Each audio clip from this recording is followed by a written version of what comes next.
Good morning. Allow me, I'm not going I'm trying to be brief. Let me just thank Dr. Bahman and Sara Flounders and Donna Nassor and Eva for their efforts to reflect the reality and what is going on and happening in the Syrian fight against terrorism. And allow me to introduce Dr. Bahman Azad. Dr. Bahman is the organizational secretary of U.S. Peace Council, and he is a member of coordinating committee of Hands Off Syria Coalition. I will leave the stage to Dr. Bahman to introduce the other members. Thank you very much. Thank you, Nazir. Thank you for allowing us again to have a talk with you about the misconceptions that are going on about Syria and the war that's happening. Since our last press conference here in August, there has been a lot of developments both in Syria and here in the peace movement in the United States. Our delegation, Peace Council delegation to Syria, started a campaign of information and educational process in the United States in different cities. We faced a huge amount of backlash in terms of accusations, but we have overcome that. But because of that backlash, a few of us in the peace movement, including U.S. Peace Council, United National Anti-War Coalition, International Action Center, and Vice President of Veterans for Peace, decided that it's time for us to pull our forces together and create a front that would confront the misconceptions and lies that are going on about Syria. After two months of discussion, a statement of points of unity was drafted and sent to all peace organizations, not only in the United States but around the world. And it was immediately well received by more than 250 organizations globally, and more than 500 individual peace activists and prominent peace leaders, as well as about 1,500 individuals from all over the world. We have a whole list of different countries that have joined and are committed to fighting for peace in Syria and an end to the policy of regime change. We are now campaigning to have speakers throughout the United States, and for that reason we have invited our dear friend Eva Bartlett, an independent journalist who has spent a lot of time in Syria and Aleppo, and actually she just came back from Aleppo, to make a speaking tour throughout the United States. We had the first one on August 2nd in New York. Last night we had our second one in Newark, New Jersey, at the People's Organization for Progress event. On Saturday, Eva is going to be in New Haven, Connecticut. After that, on Monday in Denver. After that, on Tuesday, the 13th in Denver. Monday, Detroit. Tuesday, Denver, and from there she would fly to California for several cities presentations, including San Francisco, Oakland, and other cities. We are very happy that we have been able to organize these events, because we think that the Syrian situation is very critical, and a lot of lies and misconceptions are going on that need to be clarified.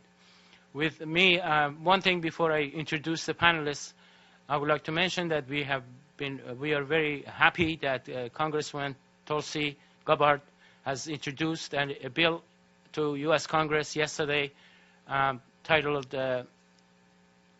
End Funding, Stop Funding Terrorism, which calls for an end to U.S. funding of the terrorist organizations that are now attacking Syria. Our panelists will discuss this thing and other issues with you. Let me introduce next Sara Flounders, the co-director of International Action Center and a member of coordinating committee of the Hands Off Coalition.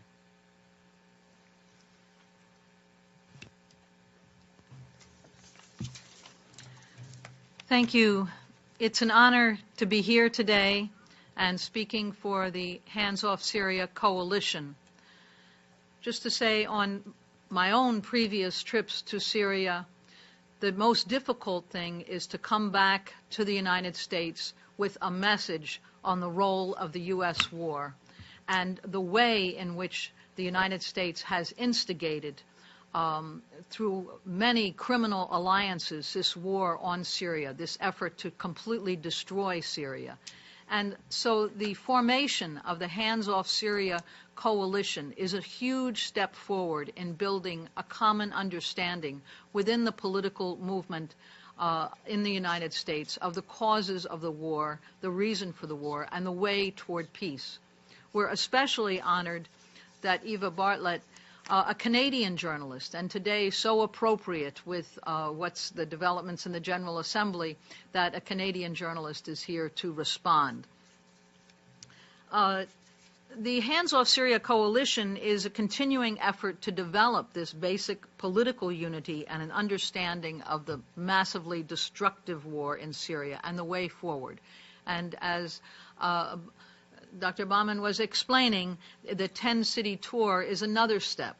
The thousands of signers of this statement and the hundreds of organizations in the United States and internationally have signed on to what is called an urgent message for peace on the eve of wider war. And they have endorsed points of unity that I'll just raise briefly. The statement opens by focusing on the U.S. role. It says, we raise our voices against the violence of war and the enormous pressure of war propaganda, the lies and hidden agendas that are used to justify this war and every past U.S. war. We commit to working together to help achieve 4 very basic demands. 1, an immediate end to the U.S. policy of forced regime change in Syria, including respect for the independence and territorial integrity of Syria. 2, an immediate end to all foreign aggression against Syria. 3, an immediate end to all military, financial, logistical, and intelligence support by the United States, NATO, and their regional allies to all foreign mercenaries and extremists in the Middle East region.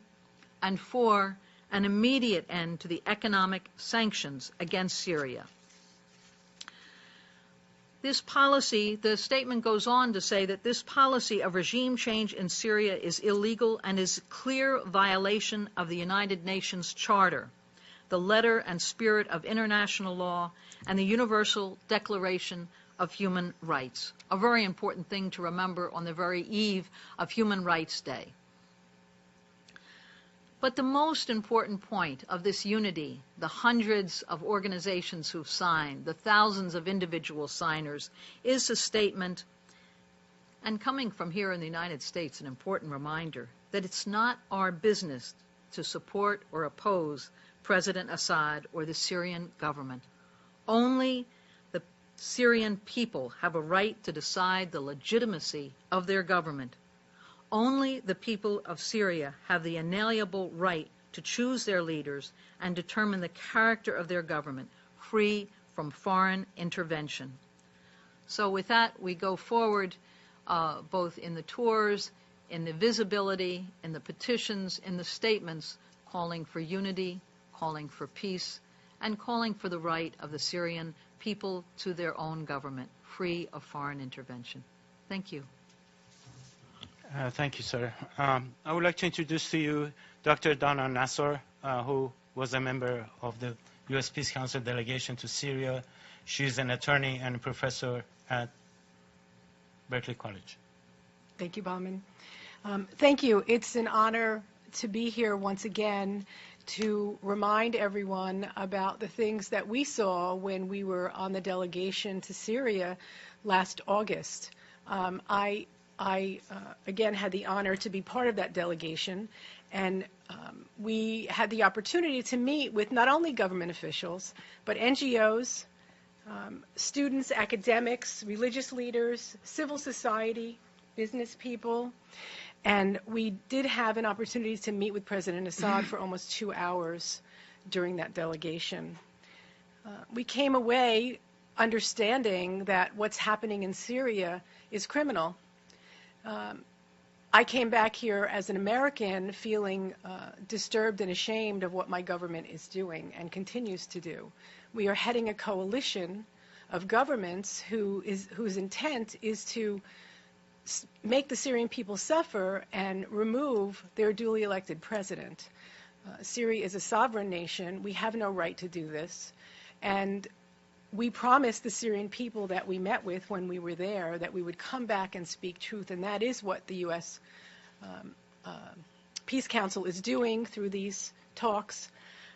And, you know, clearly, I think at this point, most people understand that it is not the civil war that we are being told in the media. It is a proxy war. There are foreigners and people who are being paid and supported militarily, financially, to create the discourse and the suffering that we have been seeing in Aleppo and other places. It was clear to us from the meetings that we had that most of the Syrian people support Assad. And in fact, in all of our meetings, we didn't come across anyone who wasn't in support of Assad. There were people who were maybe critical of some things, but not everyone is unified. And regardless of religion, area where you live, regardless of any divisions that we in the United States like to use, labels we like to use to divide people, people in Syria are Syrians first. And they support Assad. They are looking to him to continue to lead the Syrian Arab army, to take back whatever places have been destroyed or stolen from them by foreigners.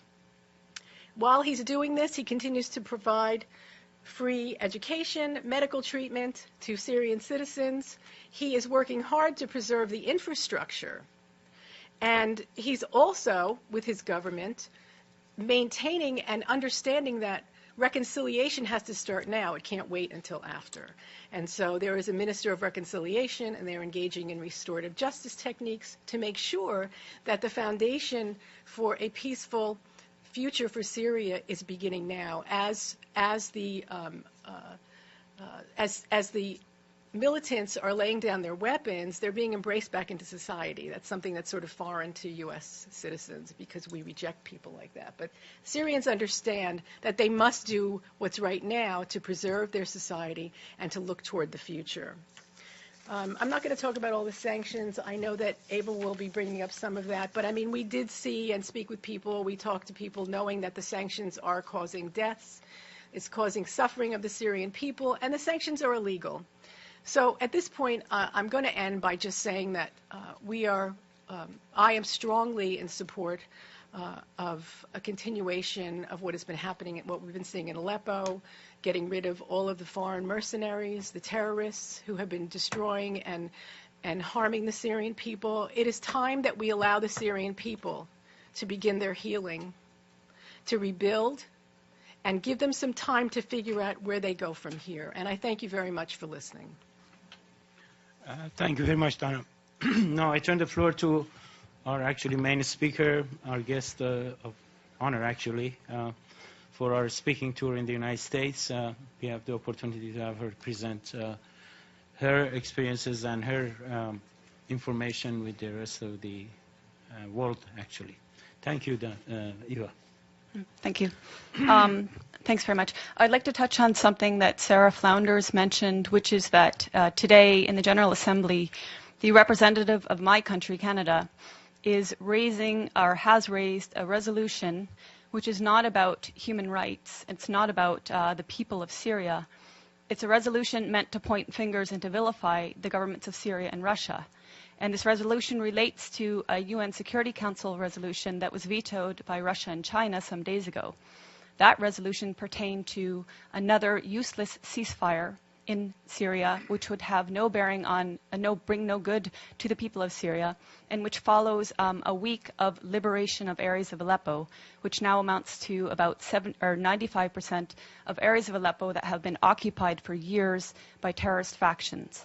So at this time, when 100,000 civilians in these areas occupied for years by terrorist factions have been liberated, the UN, parties in the UN wanted to impose another ceasefire. And I want to remind people why these ceasefires are indeed pointless. The last ceasefire in September was from the very start negated by 20 main terrorist factions who declared they were not going to participate, and from the very beginning violated the ceasefire over 300 times during the duration of the ceasefire. And not only these terrorist factions, while the Syrians and while the Russians adhered to the tenets of the ceasefire, but the American-led coalition itself violated the ceasefire by targeting Syrian army positions in Deir ez-Zor, killing at least 83 Syrian soldiers in a prolonged attack that lasted nearly 1 hour and which enabled ISIS to overtake that position. So this is one reason why a ceasefire is pointless at this point in time. There is no faith that any of the parties that the US and Western leaders who have funded these terrorists, there's no faith that they can actually control the terrorists and get them to adhere to a ceasefire. And the people of Aleppo want Aleppo to be completely freed. And I speak having been to Aleppo 4 times, and this is the will of people in Aleppo. So on that note, I'd just like to talk about briefly, I've been to Syria 6 times since 2014, 2 of which were with international delegations, and 4 times were independently on a visa I applied for, paid for, and waited for. My trips have been self-funded or fundraised, and I've gone at my own risk and been able to travel freely in the country to areas I wish to travel to. I've been many times to Homs, to Malula, to Latakia, Tartus, Siath, Sweda, and again, Aleppo 4 times. And I mention these because I think it's important people realize I have, wherever I've gone, I've spoken in Arabic to the people I'm speaking with. What Donna, what Sara have said, that the people support their army and government is absolutely true. Whatever you hear in the corporate media is the complete opposite. And on that note, what you hear in the corporate media, and I will name them, BBC, Guardian, New York Times, etc., on Aleppo is also opposite of reality. Aleppo since 2012 has been inhabited by different terrorist factions, among them al-Nusra, among them the so-called Free Syrian Army, which has committed the same heinous acts of terrorism as al-Nusra, as ISIS, as Ahrar al-Sham, as Nuruddin al-Zinki, which beheaded a 12-year-old Palestinian child and somehow is still deemed moderate. Since 2012, these areas of Aleppo, which have now recently been freed, their occupation by these terrorist factions has meant the greater Aleppo, the 1.5 million plus population of greater Aleppo have suffered sieges denying them food and medicine. They've suffered for years a want of electricity and water, and they've suffered daily bombardment by these terrorists of mortars, of gas canister bombs, which are improvised and made locally, of water heater bombs, which are even more powerful and can level floors of entire buildings, of conventional weapons like Grad rockets supplied by the West, and etc. As I said, they've suffered these attacks on a daily basis, and even now, because there are still Western-backed terrorists in pockets of Aleppo, there are still mortars and gas canister bombs raining down, and people are still dying in Aleppo. This is another reason why the liberation and securing of these areas is imperative, because that will actually bring peace to Aleppo. Now, my colleagues here mentioned the nature of unity in Syria and the fact that Syrians see themselves first as Syrian before any sect. This is an important point because our media and the Gulf media has made Syria out to be sectarian, which is something the Syrians themselves have denied. But it's a tool to make people confused. It's a tool to make people believe that it's Sunnis against Bashar al-Assad, when in fact, bear in mind that Aleppo is overwhelmingly Sunni and is with the government and is with the army and is suffering from the terrorists who declare that they are liberating the city in Syria. Other points about Aleppo are hospitals in Aleppo have been attacked. I'm sure you've heard in the media that hospitals have been attacked. Well, this media is referring to the pockets of Aleppo that were occupied by terrorists. And they have manufactured stories, and I can give you a precise account. In April of this year, there was a hospital called the Al-Quds Hospital, which in a concerted effort, all media said was attacked and targeted and badly damaged by either the Syrians or the Russians. In fact, the Russians had satellite imagery showing that this hospital was in the same shape that it was in October 2015. No difference. Therefore, it was not attacked. Months later, The Guardian, which is a prominent British newspaper, actually said the Al-Quds hospital that it had alleged months prior to be attacked and destroyed was treating victims of so-called chemical weapons attacks. So even the media that is lying is inconsistent in their lies. But there have been hospitals attacked. I went to the Al-Dabit hospital, which is in Aleppo City. It's a maternity hospital. It was attacked on May 3rd, and 3 women were killed. You would think this would be something raised at the UN or by so-called human rights groups, but it was not. In December 2013, the Kindi hospital was attacked and destroyed. It was the largest and best cancer treatment hospital in the Middle East. It was destroyed by al-Nusra terrorist truck bombings. And in fact, in recent media reports on Aleppo, again alleging Syrian or Russian strikes on hospitals, Fox News actually had the audacity to use a photo of Al-Kindi hospital and allege that this is in eastern areas of Aleppo and that this hospital had been attacked by Syrian or Russian strikes. This goes to show how much the media has been lying from the very beginning about Syria and continues to lie. When I went to Aleppo, I spoke with the Aleppo Medical Association. They comprise 4,160 active and registered doctors. More lies in the media have said the last doctor in Aleppo, the last pediatrician in Aleppo. Of these over 4,000 doctors, 800 of them are specialists. So you can see that when the media talks about Aleppo, it's talking about areas that were occupied by terrorists. And it's completely negating the suffering and the will of the Syrian people in Greater Aleppo. When I was in Aleppo in July, I got a taste of some of the bombings by these terrorist factions. There was an explosion about half a kilometer away at Hatat Baghdad, and I don't know how many people were killed that day, but it was close enough that it was a massive plume of smoke. About 5 minutes later, an explosive bullet fired from an area occupied by terrorists landed about 15 meters away from where I was. If it had hit parked cars, I wouldn't be here speaking. A day later, a good friend of mine, his mother, was killed by one such explosive bullet. So this is just a small taste of what people are suffering on a daily basis.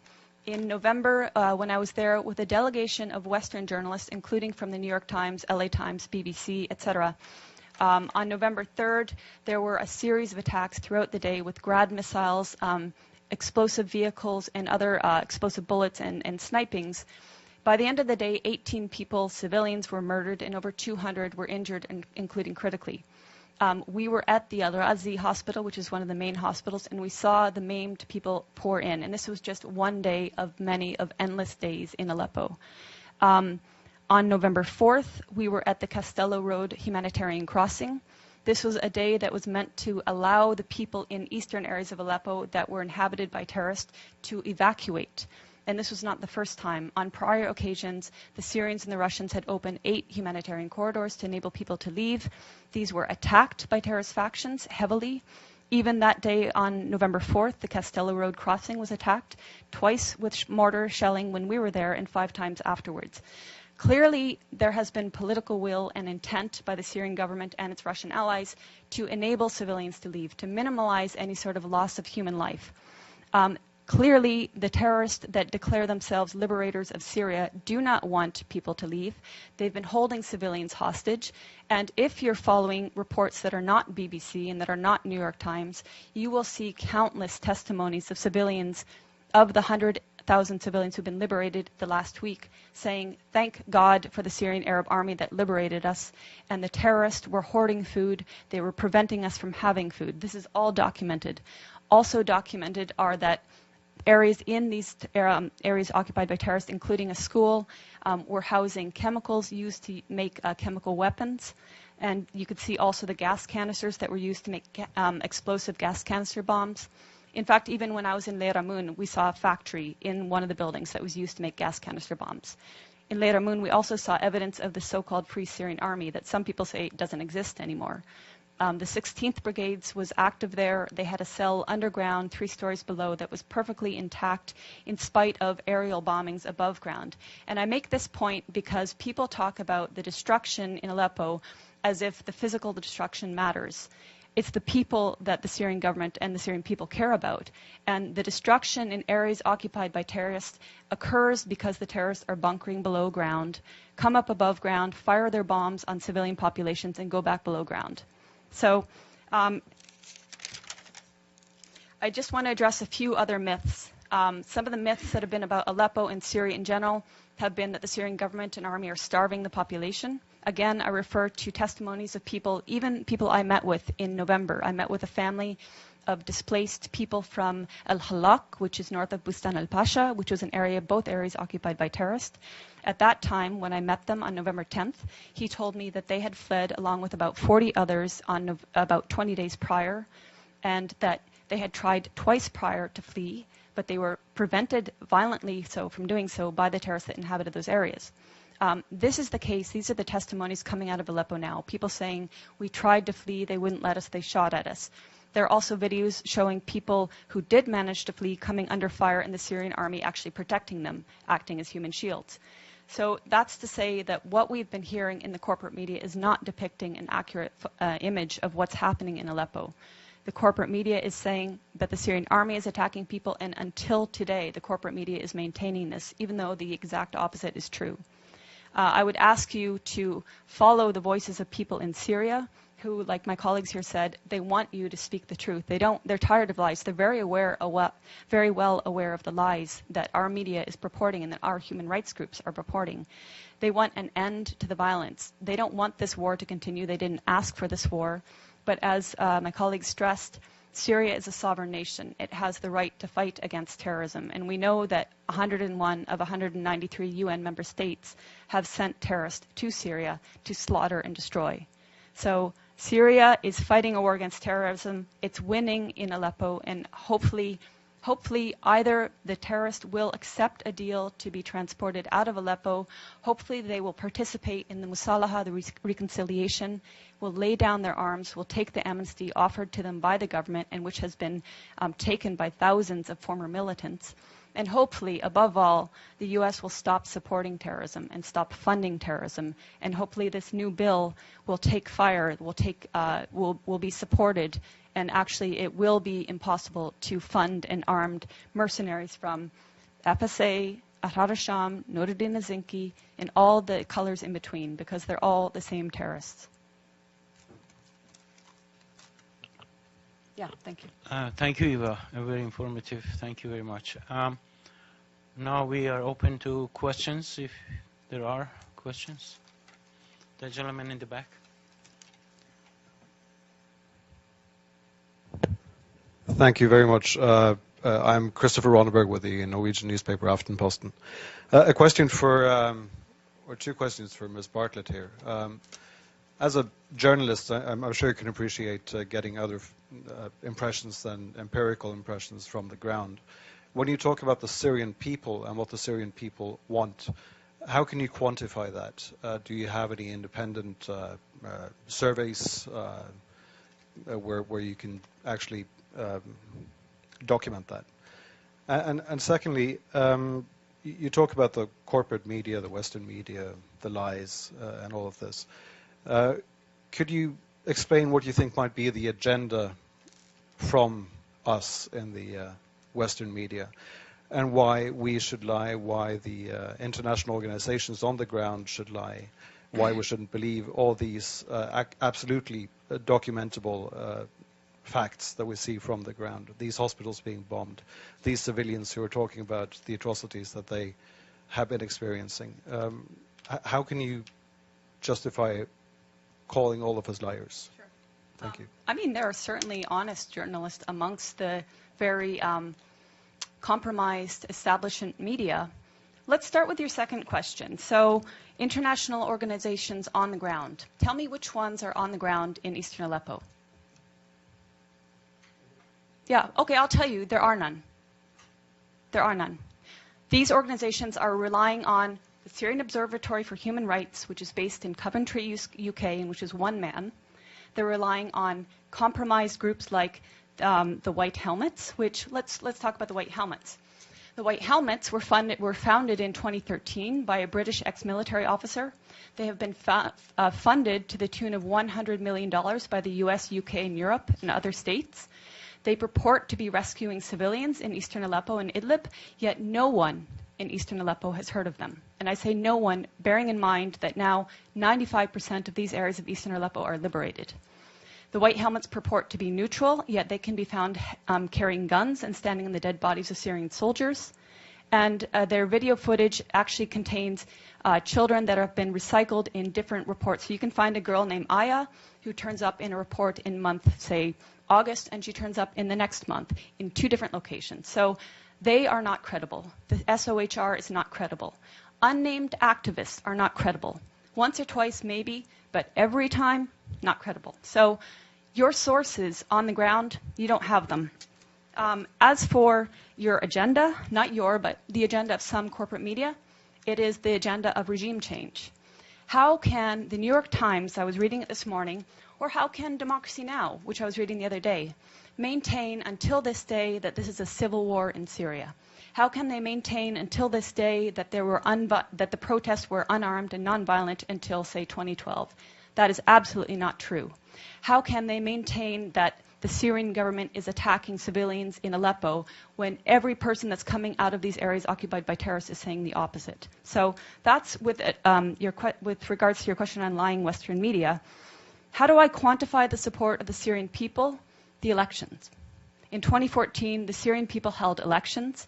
The voter turnout was 88%, including people in Lebanon, where I was during the elections in Lebanon, which were actually ran for 2 days, extended hours, people walking for kilometers to reach the embassy, including people who flew from their own countries like mine, which has criminally shut the Syrian embassy so that Syrian people have no rights, and including people within Syria who braved a torrent of terrorist mortars and missiles on election day. And yet, voter turnout rate was something like 88%, I believe.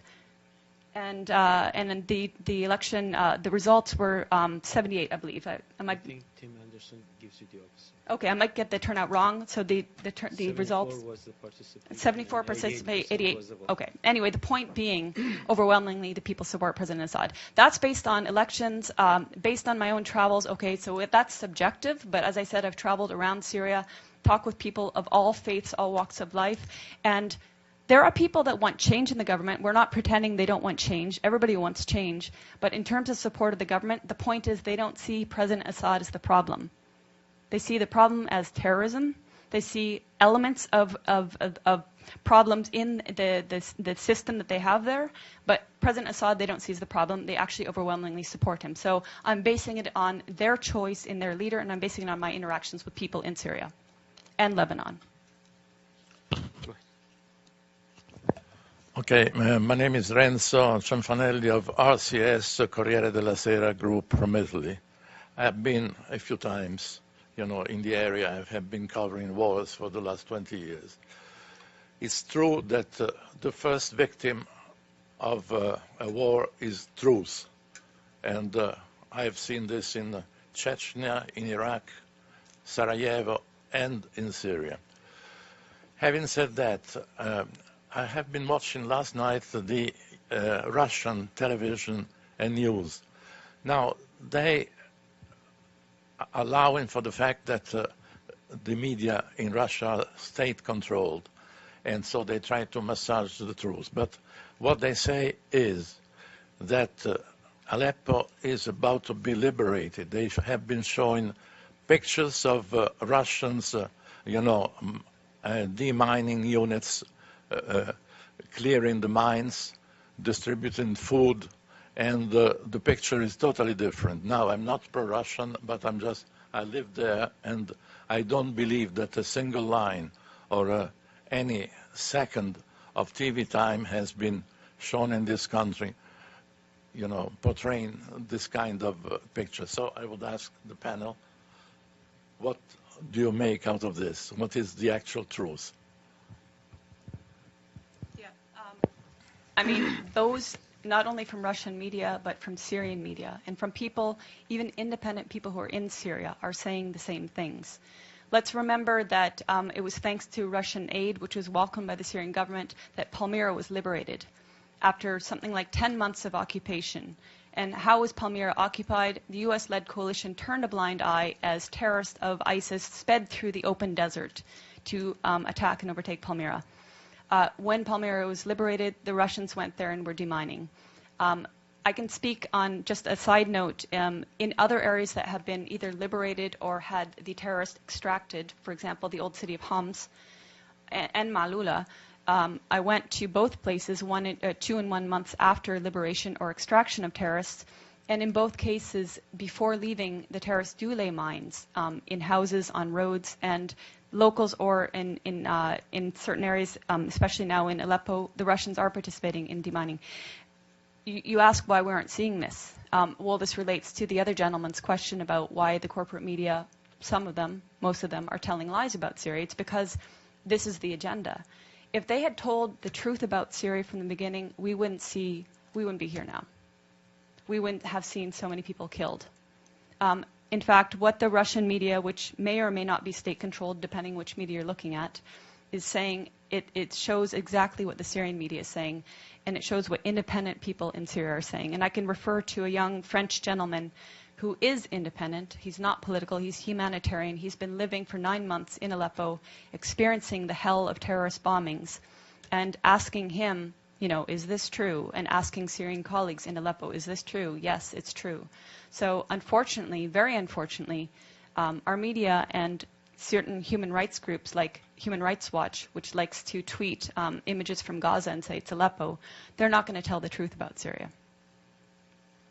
Thank you. You go ahead. Sure. Matthew Lee, Inner City Press. I wanted to obviously there's juggling a lot of things, not only the meeting on Syria and the GA, but there's one on North Korea. So I actually wanted to ask if any of you are willing to compare both the media coverage and sort of UN action on Mosul and Iraq and Aleppo. Both are on the agenda of the Council, and if you're even if you're able to, the way in which both the media and the UN are dealing with the conflict in Yemen, which gets almost never mentioned here. So, and then you may have said it while I was in transit, but the role of Saudi Arabia and Qatar in funding groups. I don't know if in the course of your reporting what you came across on that. Thanks a lot. Thanks, Matt. Sara, you want to respond to this?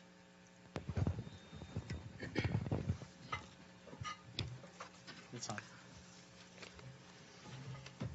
The corporate media in the U.S. and in the West has a complete bias in their coverage. And let's just to take the example of Yemen, where it will be described about bombing of Saudi Arabia, but it's never mentioned that Saudi Arabia really has no independent air force. Every plane that flies uses U.S. satellite reconnaissance, GPS, is fueled in the air by the U.S. Air Force, uses U.S. military contractors to run the whole operation. Yet it's described as a Saudi war against Yemen.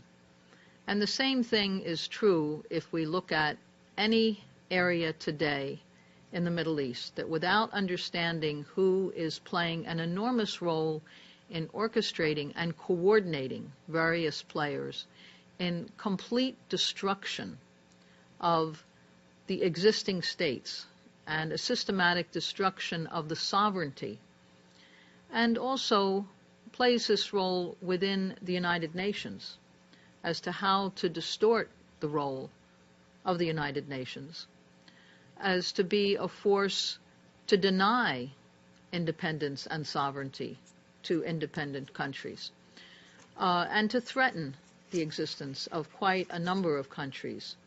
So whether it's in Syria, or Iraq, or Afghanistan, or Libya, and we can see the horror of U.S. orchestrated bombing and destruction, what's called regime change. That's far too polite a word.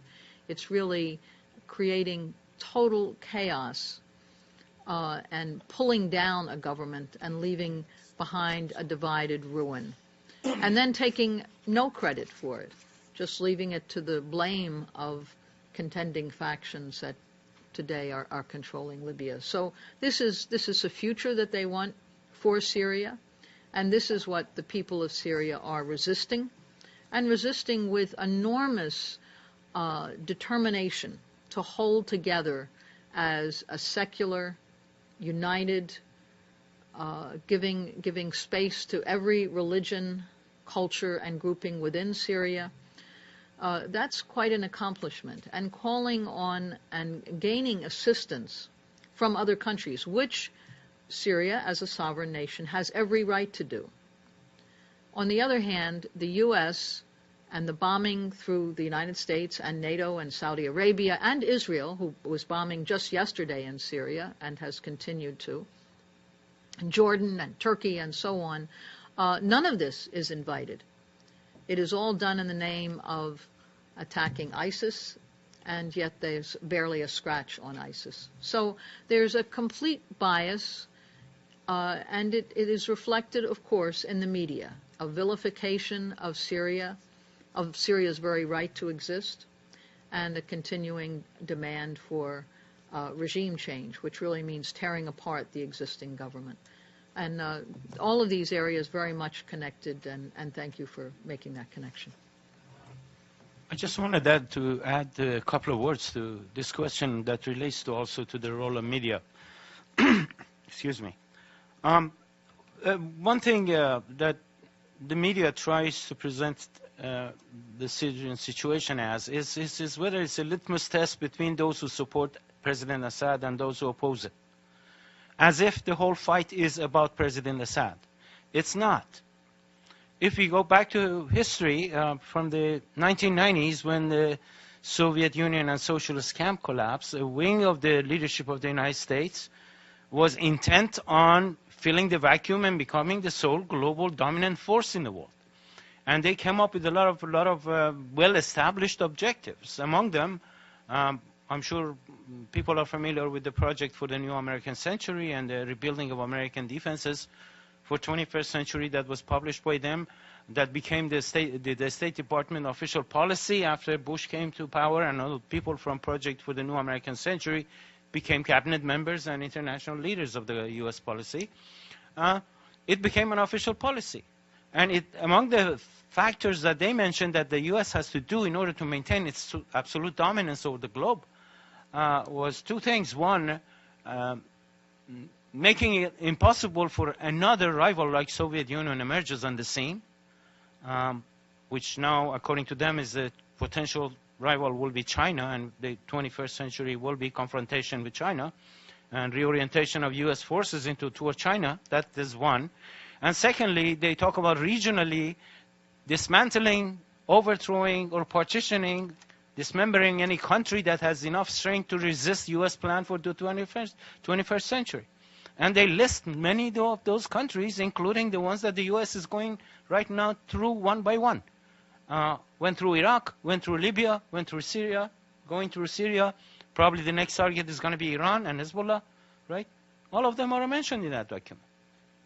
And although Obama presidency apparently did not include all those neocons, it is following the same policy, of course with a more internationalist view. Bush was very unilateralist in terms of implementation, so it was United States alone doing this and carrying the lead. Probably Obama wants to do it in a more collective way with NATO. But the objective is still the same, and they're pursuing it. And let us not forget that the precondition for making such a thing happen and implementing this general policy requires total support of the media for demonization of the leaders that they want to bring down. And the media has played that role consistently from the beginning. And that's what they're doing. And what Eva was describing and Donna was describing and others is testimony to this integral role of the media in this imperialistic project that is going on.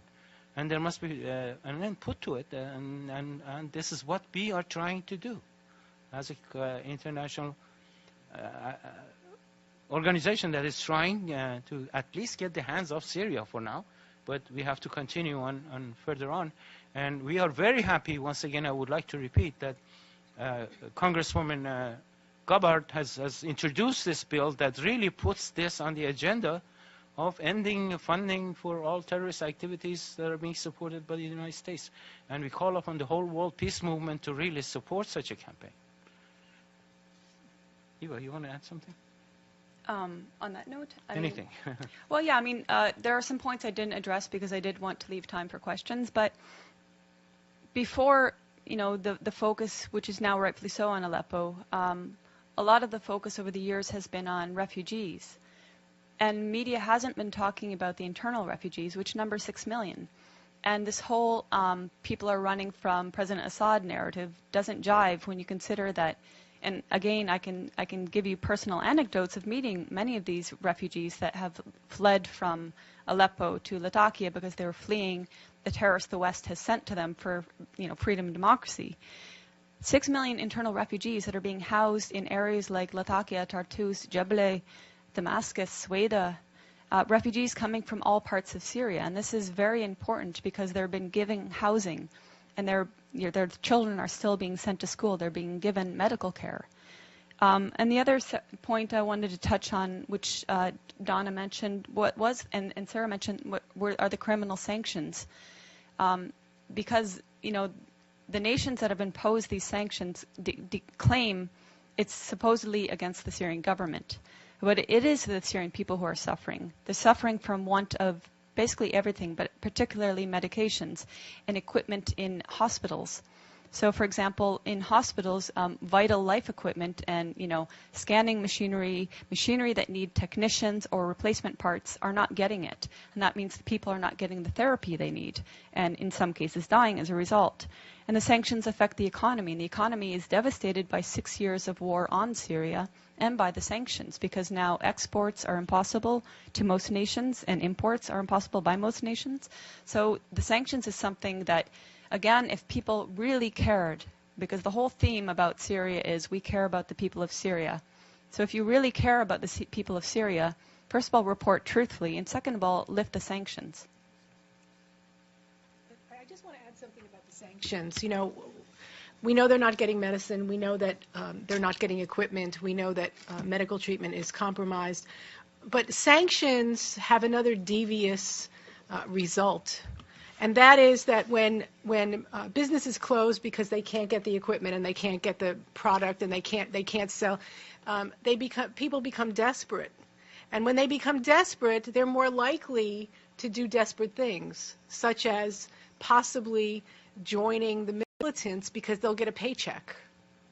So we don't often think about that when we think about sanctions, but I think that's a very important point to consider, that sanctions are not just what you see from the outside and the medical treatment, but there are other more devious and deeper issues that manifest because of sanctions.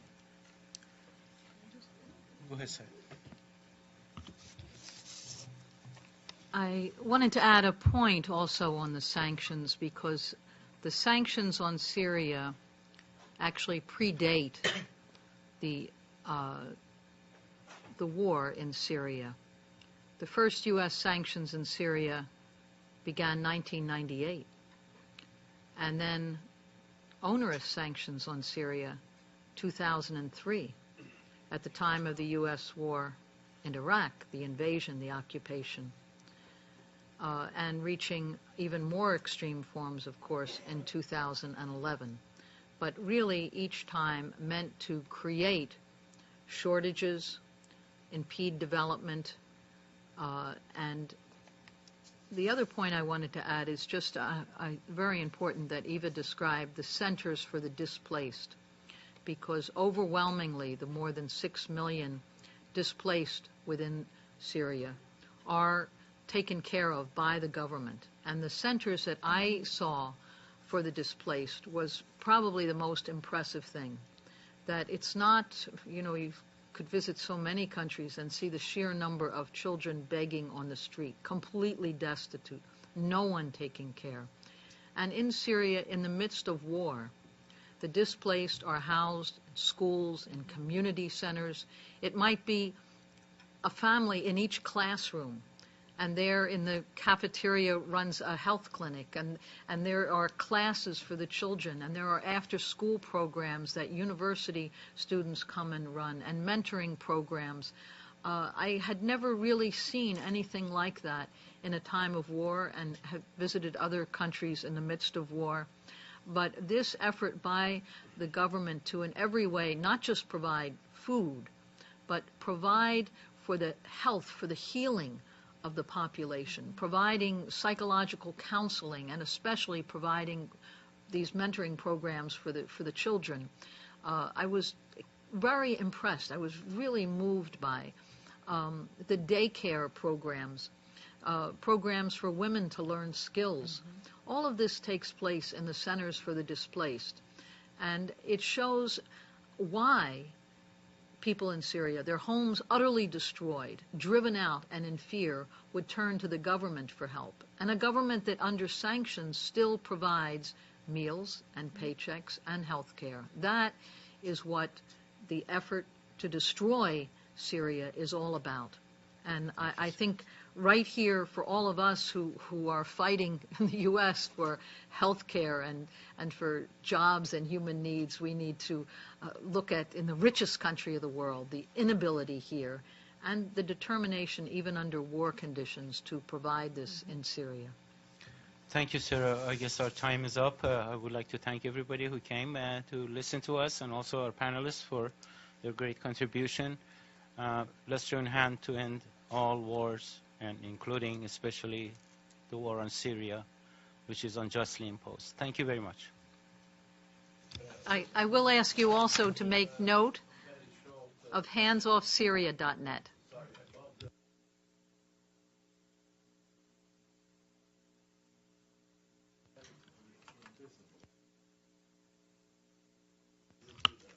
Can I just speak?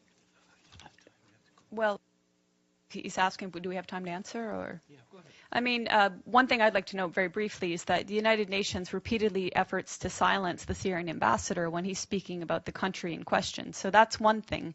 You would think that the country in question would be given a priority, but it's not. On many occasions, Ambassador al-Jafari has been silenced by having his video feed cut or his microphone cut. That's one aspect of it. Yeah, the resolutions. I mean, the resolutions that get ignored. Now, Representative Gabbard has introduced this resolution. There are so many resolutions before that make it prohibited to send weapons to terrorists in Syria, and they've all been ignored. 2253 is one of them. There are many before that. So, yeah, the fact that the UN these resolutions can be passed but totally ignored, that's another aspect. Thank you very much.